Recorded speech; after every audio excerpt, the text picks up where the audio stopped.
बच्चों आज हम लोग जो है कुछ विशेष क्वेश्चन को देखेंगे 2022 का।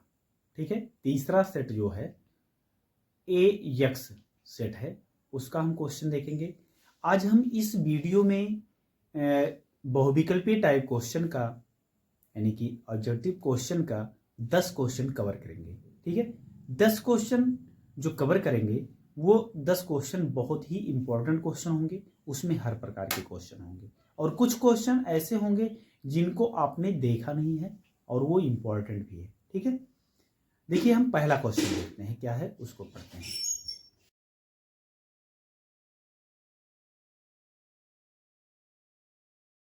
इसने कहा है कि किसी धनात्मक पूर्णांक Q के लिए प्रत्येक धनात्मक समपूर्णांक का रूप होगा, यानी कि सम पूर्णांक का रूप क्या हो सकता है। पहला नंबर, इसमें विकल्प पहला दिया है, देखिए क्या विकल्प दिया है, p माइनस पहला विकल्प दिया है, देखो ए वाला विकल्प इन्होंने दिया है q माइनस 1। बी विकल्प दिया है, बी विकल्प क्या है q प्लस 1 और सी दिया है q 2q और डी दिया है 2q प्लस 1। ठीक है, तो इसमें सम की बात किया है यानी कि सम पूर्णांक की बात किया है, तो सम पूर्णांक कौन सा होगा, यही होगा। ठीक है, जिसमें दो का गुणा हो वही सम पूर्णांक होगा। ठीक है, अब देखिए हम अगला क्वेश्चन देखेंगे, सेकंड नंबर। देखिए बहुविकल्पीय का दूसरा क्वेश्चन है, कह रहे हैं कि बिंदुओं ए 2,5 अथवा बी 2-2,9 से जो है समदूरस्थ यक्स अक्ष पर बिंदु होगा। मतलब यक्स अक्ष पर अगर कोई बिंदु होगा तो क्या उसके निर्देशांक हो सकते हैं। देखिए ए दिया है, ए कितना है 2,-5 है। बी दिया है, क्या दिया है -2,9 दिया है। ठीक है, यक्स अक्ष पर बिंदु, अक्ष पर बिंदु, ये बिंदु क्या होगा, जब कोई बिंदु यक्स अक्ष पर होता है तो होगा क्या। देखिए जैसे मान लीजिए पी बिंदु है, क्या है पी बिंदु है और इसके निर्देशांक क्या होंगे, यक्स अक्ष पे होंगे तो a कामा 0 हो जाएगा, यानी कि y वाला क्या हो जाएगा 0 हो जाएगा। ठीक है, कह रहे हैं कि ये दोनों बिंदु इससे क्या है समदूरस्थ है यानी कि समान दूरी पर है। ठीक है, समदूरस्थ से संबंधित क्वेश्चन एक यूपी बोर्ड में जो है फिक्स है, वो जरूर पूछा जाएगा। तो देखिए क्या करेंगे, हम निकालेंगे पीए निकालेंगे। ठीक है, जब हम पीए निकालेंगे तो होगा क्या, अंडर रूट। ठीक है, दूरी फार्मूला है, दूरी फार्मूला देखिए क्या है, under root x1 minus x2 का whole square plus y1 minus y2 का होल स्क्वायर, ये फार्मूला दूरी का है। ठीक है, दूरी ज्ञात करने का।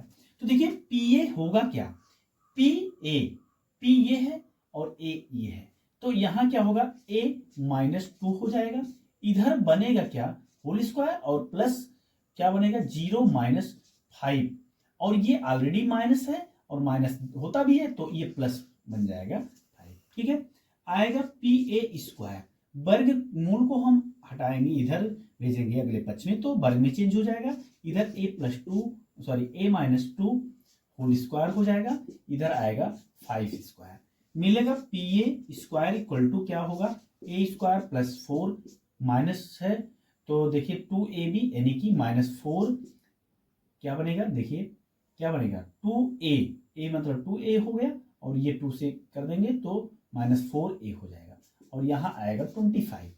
तो हुआ क्या P A square equal to हो जाएगा a स्क्वायर, ठीक है -4a और ये दोनों जुड़ जाएगा, हो जाएगा 29। कितना हो जाएगा 29 हो जाएगा।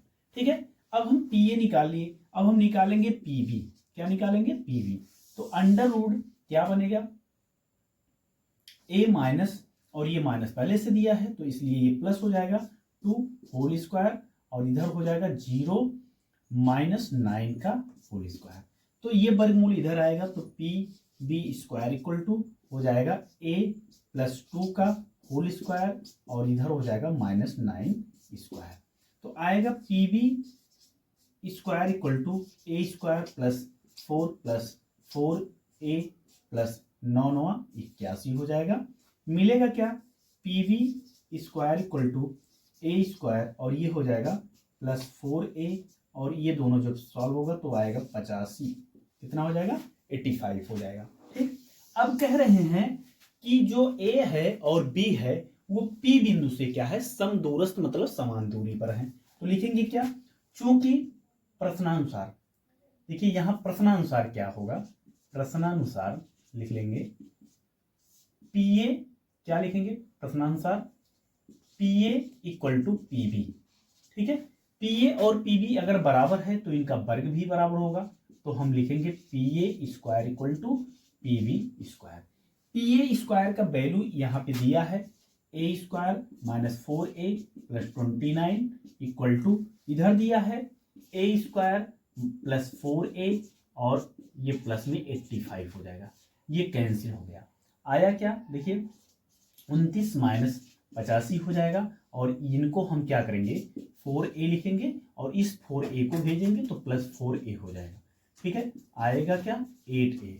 क्या आ जाएगा? 8a आ जाएगा। इनको हम घटाएंगे तो देखिए क्या घटेगा, क्या आएगा घटने के बाद?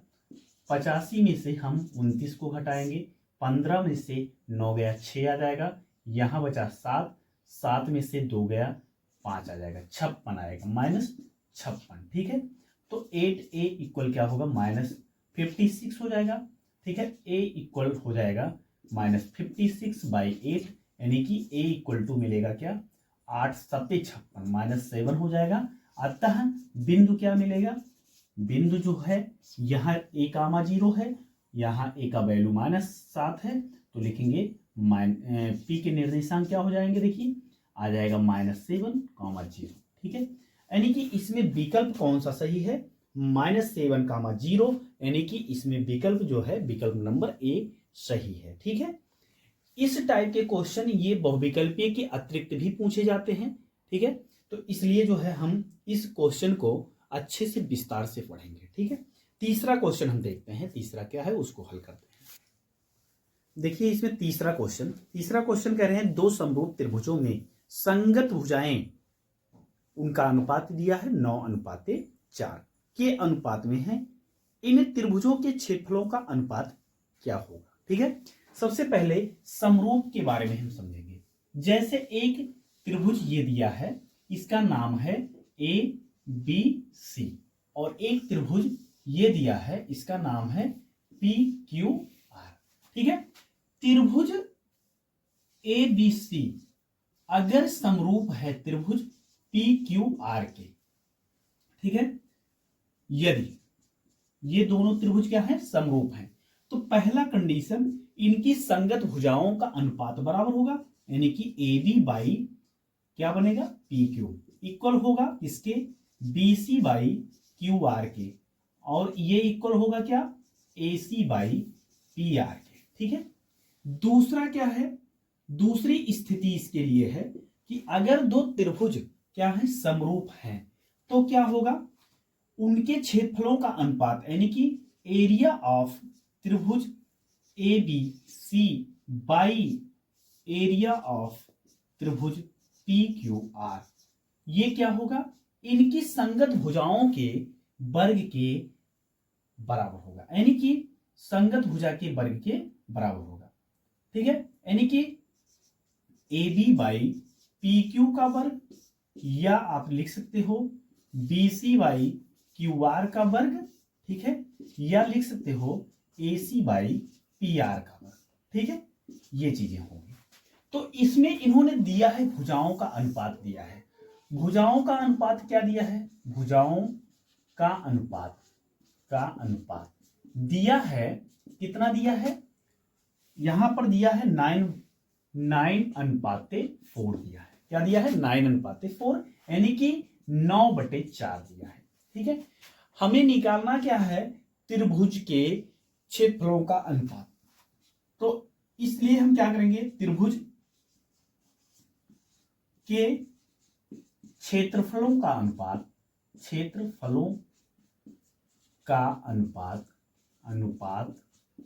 ठीक है, बराबर भुजाओं का अनुपात, भुजाओं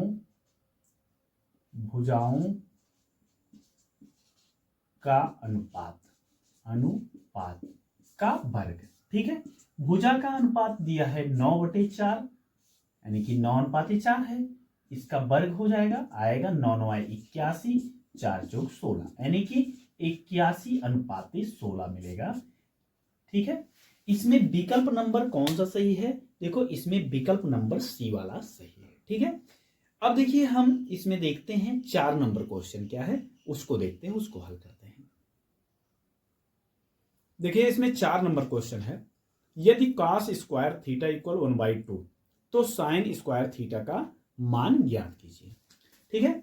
इसमें देखिए चूंकि cos square theta equal to 1/2 दिए हैं और हमको निकालना है साइन स्क्वायर थीटा का वैल्यू, ठीक है।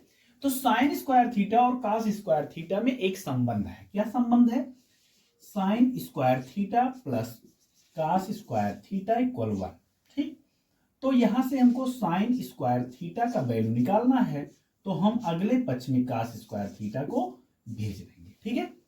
अब देखिए क्या करते हैं, sine square theta equal to 1 minus, इसका वैल्यू क्या दिया है 1/2, तो 1/2 कर लो, इसका पूरे का वैल्यू दिया है 1/2, इसलिए हम गलती नहीं करेंगे। ज्यादातर बच्चे इसमें गलती करेंगे, 1/2 रखने के बाद भी वर्ग कर देंगे, जबकि वर्ग नहीं करना है।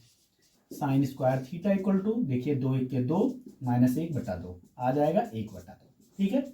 इसमें विकल्प नंबर कौन सा सही है? देखिए इसमें विकल्प जो है डी वाला सही है, ठीक है। अब देखिए हम पांचवा क्वेश्चन देखेंगे। पांचवा क्वेश्चन क्या है उसको देखते हैं। देखिए पांचवा क्वेश्चन कह रहे हैं निम्नलिखित चित्र में एक चित्र दिया है, तो चित्र को हम यहां बनाते हैं, ठीक है। ठीक है, ये है 7 सेंटीमीटर और ये दिया है 60 अंश, ठीक। ये ओ है, ये बी है, ए है, ये बी है, ठीक है। इन्होंने कहा है कि चित्र में त्रिज्यखंड ओ ए बी की परिमाप ज्ञात कीजिए। परिमाप मतलब चारों तरफ का मापन ज्ञात करना है, यानी कि अगर हमको 7 सेंटीमीटर ये पता है तो ये भी 7 सेंटीमीटर ही होगा, लेकिन ये भी जो चाप है ये चाप हमको पता नहीं है, इसलिए हम नहीं ज्ञात कर पाएंगे। पहले हमको चाप ज्ञात करना पड़ेगा, ठीक है। अब देखिए इसमें हम करेंगे क्या, इसमें विकल्प भी दिया है, विकल्प को अभी हम पढ़ते हैं। देखिए पहला विकल्प इन्होंने दिया है, पहला विकल्प ए वाला क्या दिया है 64/3 सेंटीमीटर, ठीक है।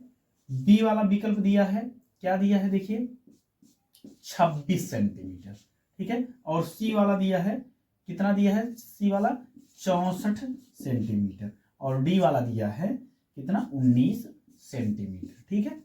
अब देखिए इसमें कौन सा विकल्प सही है इसको देखते हैं, ठीक। अब देखिए हम एक फार्मूला जानते हैं, क्या जानते हैं, देखिए कोण बराबर चाप बटे त्रिज्या, ठीक है। कोण बराबर चाप बटे त्रिज्या, तो कोण ये दिया है 60 अंश दिया है, कोण कितना दिया है देखो यहां पर 60 दिया है, तो हम 60 अंश जो कोण दिया है, कोण क्या दिया है 60 अंश दिया है, इस 60 अंश को हम रेडियन में बदलेंगे, यानी कि π/180 से हम गुणा कर लेंगे। आएगा क्या देखो, यहां मिलेगा क्या, देखिए ये मिलेगा π/2, क्या मिल जाएगा, सॉरी π/18 होगा, 3 मिल जाएगा, ठीक है। तो यहां पर हम क्या लिखेंगे, ये जो रहता है कोण बराबर चाप बटे त्रिज्या, ये क्या मिलता है रेडियन में मिलता है, किस में मिलता है रेडियन में, तो इसलिए जो है हम यहां पर वैल्यू रेडियन में ही कोण का रखेंगे। अगर हम अंश में रखेंगे तो हमारा जो है उत्तर गलत हो जाएगा और उस नंबर हमारा कट जाएगा, ठीक है। और ज्यादातर बच्चे क्या करेंगे, कोण का वैल्यू यहीं से लाके रख देंगे, और जो लोग यहां से डायरेक्ट रखे रेडियन में नहीं बदले तो समझ लेना कि उनका 100% क्वेश्चन खत्म, नंबर ही नहीं मिलेगा और गलत रहेगा क्वेश्चन, ठीक है। अब देखिए यहां क्या होगा π/3, ये चाप क्या है, चाप जो है ए बी है, ठीक है। अब त्रिज्या क्या है 7 है, तो आएगा क्या, देखिए चाप ए बी इक्वल टू क्या मिलेगा 7π/3, तो 7/3 पाई का मान 22/7 लिख लो, इनसे ये कैंसिल हो जाएगा, आएगा 22/3। अब देखिए हमको निकालना है, क्या निकालना है, त्रिज्यखंड ओ ए बी का परिमाप। तो देखिए त्रिज्यखंड ओ ए बी का परिमाप क्या बनेगा? देखो ये बनेगा OA प्लस OB प्लस चाप AB इतना बनेगा। ठीक है, तो इसमें देखिए क्या दिया है, OA का वैल्यू कुछ दिया है, OA का वैल्यू दिया है, OB का वैल्यू दिया है और चाप AB का भी वैल्यू दिया है। ठीक है, हम करेंगे क्या, देखिए यहां पर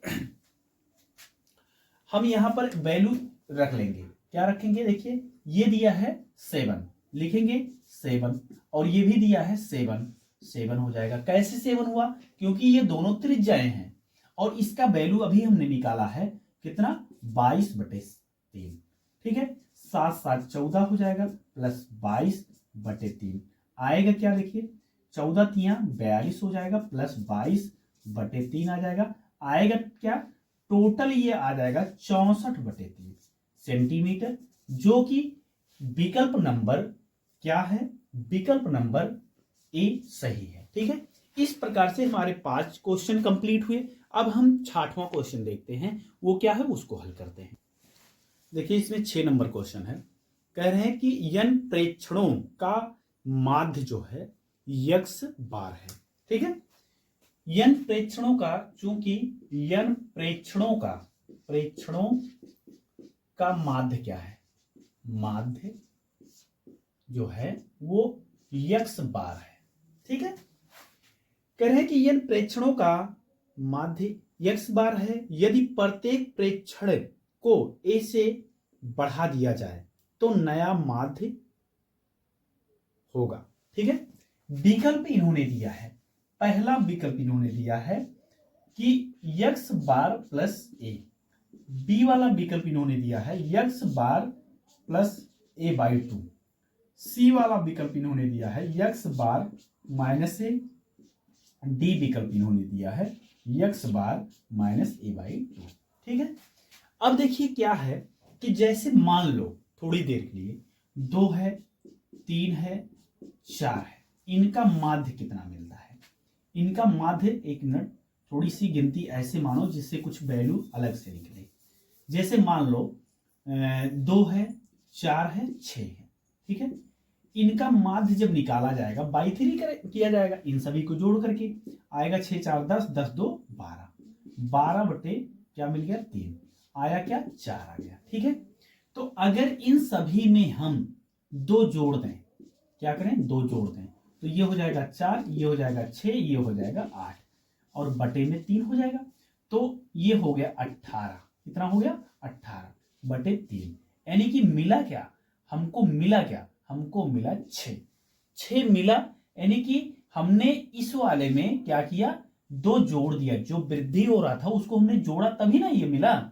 ठीक है, तो इसलिए देखिए यन प्रेक्षणों का अगर माध्य यक्स बार है और इनके प्रत्येक प्रेक्षण में अगर ए जोड़ा जाए, ए बढ़ा दिया जाए, तो क्या बनेगा, इस माध्य में ए जुड़ जाएगा, यानी कि कौन सा विकल्प सही है, ए नंबर विकल्प सही है। ये सबसे सिंपल सा क्वेश्चन है। ठीक है, अब देखिए हम इसमें 7वां क्वेश्चन देखते हैं, ये भी माध्य से ही संबंधित है, इसको हम हल करते हैं। ये क्या है, देखिए 7वां क्वेश्चन कह रहे हैं कि x+3, x+6, x+9 और x+12 का माध्य जो है ये 10 दे रहे हैं, कह रहे हैं x का मान ज्ञात कीजिए। ठीक है, तो हम करेंगे क्या, 7 नंबर क्वेश्चन में x+3, फिर x+6, फिर x+9, फिर इसके बाद x+12।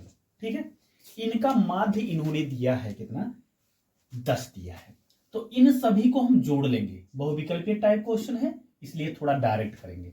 बटे में क्या बनेगा, देखो ये है, ये है और ये है और ये है, कितने हुए 1 2 3 4 5, बटे में 5 हो गया और बराबर में 10 हो गया, क्योंकि माध्य उन्होंने कितना दिया था, 10 दिया है।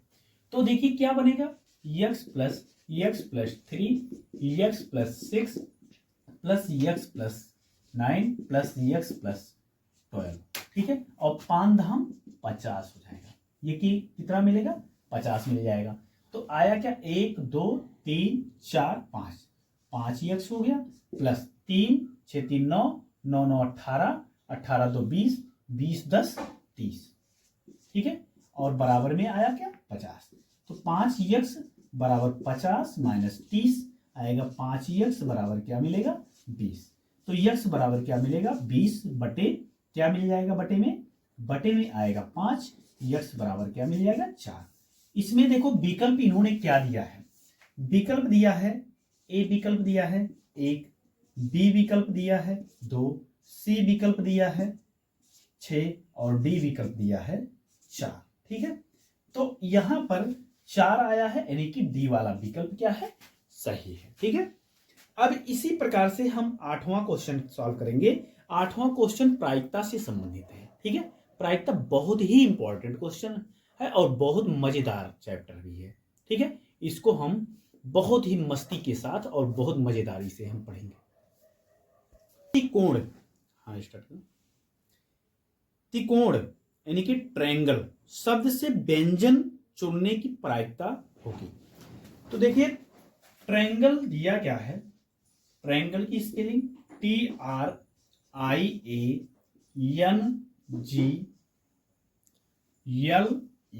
ट्रायंगल, ठीक है।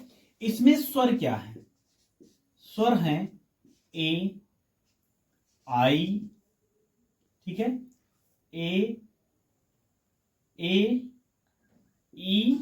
I, ठीक है, यानी कि यहां E लिखना होगा। व्यंजन कितने हैं, व्यंजन जो है TRNGL, ठीक है, ये 5 व्यंजन है। अब इनमें जो है हमको निकालना है प्रायिकता, ठीक है। इनमें से व्यंजन चुनने की प्रायिकता निकालना है, यानी कि P मतलब प्रोबेबिलिटी, ठीक है। व्यंजन चुनने की प्रायिकता क्या बनेगी, देखिए 5 है तो 5 हो जाएगा, टोटल कितने हैं 8 हैं, 8 हो जाएगा, ठीक है। यानी कि इसमें विकल्प नंबर दिया है, पहला विकल्प दिया है ए विकल्प क्या दिया है 2/7, बी विकल्प दिया है 3/8, सी विकल्प दिया है 1/8 और डी विकल्प दिया है क्या दिया है डी विकल्प 5/8, ठीक है। इनमें से कौन सा विकल्प सही है 5/8, यानी कि डी वाला विकल्प सही है। अब हम लोग जो है इसी क्रम में 9वां क्वेश्चन देखते हैं। देखिए इसमें 9 नंबर क्वेश्चन कह रहे हैं कि यदि शंकु की ऊर्ध्वाधर ऊंचाई और आधार का व्यास, ठीक है, क्रमशः 15 सेंटीमीटर और 16 सेंटीमीटर है तो शंकु का वक्रपृष्ठ ज्ञात कीजिए। देखिए शंकु की ऊंचाई, ये ऊंचाई देखो कितना दिया है, h इक्वल दिया है 15 सेंटीमीटर, ठीक है। व्यास क्या दिया है, व्यास दिया है 16 सेंटीमीटर। हम निकालेंगे यहां त्रिज्या, त्रिज्या क्या हो जाएगा, त्रिज्या को कैपिटल R दिखा दो, ये हो जाएगा 16/2 यानी कि R इक्वल टू 8 सेंटीमीटर हो जाएगा, ठीक है। अब इन्होंने कहा है शंकु का वक्रपृष्ठ निकालिए, ठीक है। शंकु का वक्रपृष्ठ क्या होगा, शंकु का वक्रपृष्ठ निकालना है। शंकु का वक्रपृष्ठ इसके लिए बनता क्या है, देखिए πRL होता है, ठीक है। तो πRL होता है यानी कि हमारे पास यल नहीं है, तो हम यल निकालेंगे सबसे पहले। तो देखिए यल equal to √h² plus R² होता है, तो यल इक्वल टू √ ये क्या बनेगा 15², ठीक है, प्लस 8², ठीक है। 15 15 225 हो जाएगा, प्लस 8 क्या बनेगा 8 64 बन जाएगा, क्या बनेगा 64। अब इसको जोड़ेंगे जब हम तो यल का मान क्या मिलेगा 5 4 9 हो गया, 6 2 8 हो गया, 289 आ गया, ठीक है। अब ये क्या होगा 17 इसका वर्गमूल आएगा, कितना आएगा 17 सेंटीमीटर।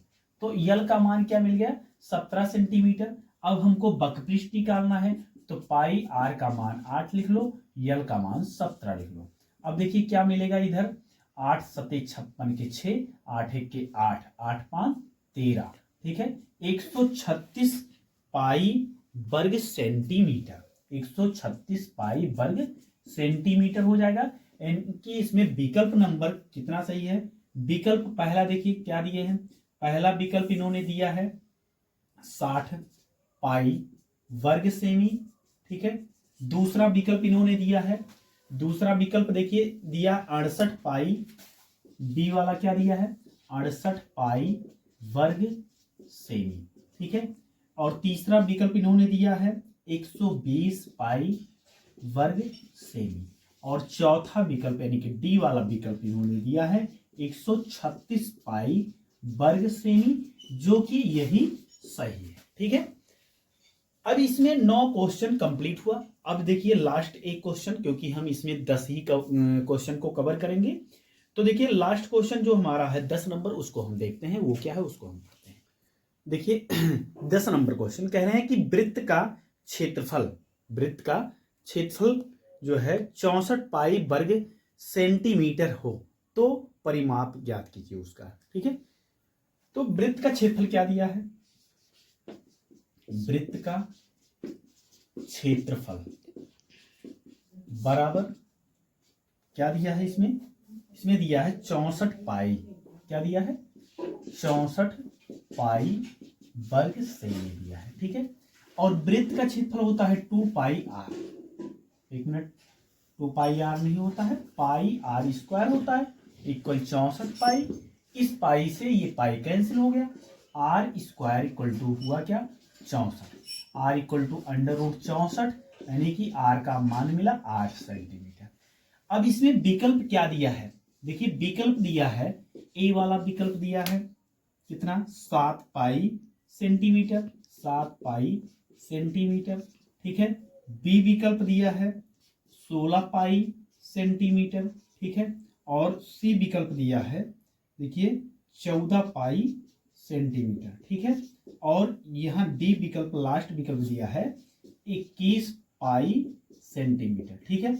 हमने अभी अभी क्या निकाला है? केवल त्रिज्या निकाले हैं, ठीक है। हमको निकालना क्या है? हमें परिमाप निकालना है, यानी कि परिमाप क्या बनेगा? परिमाप जो बनेगा वो बनेगा 2 पाई आर, ठीक है। तो 2 पाई आर का मान क्या है 8, तो 8 दूनी 16 पाई सेंटीमीटर हो जाएगा, यानी कि विकल्प नंबर बी सही है, ठीक है। विकल्प नंबर बी क्या है? सही है। इस प्रकार से हमारे 10 क्वेश्चन कंप्लीट हुए। इसका 10 क्वेश्चन अब हम लोग कल पढ़ेंगे।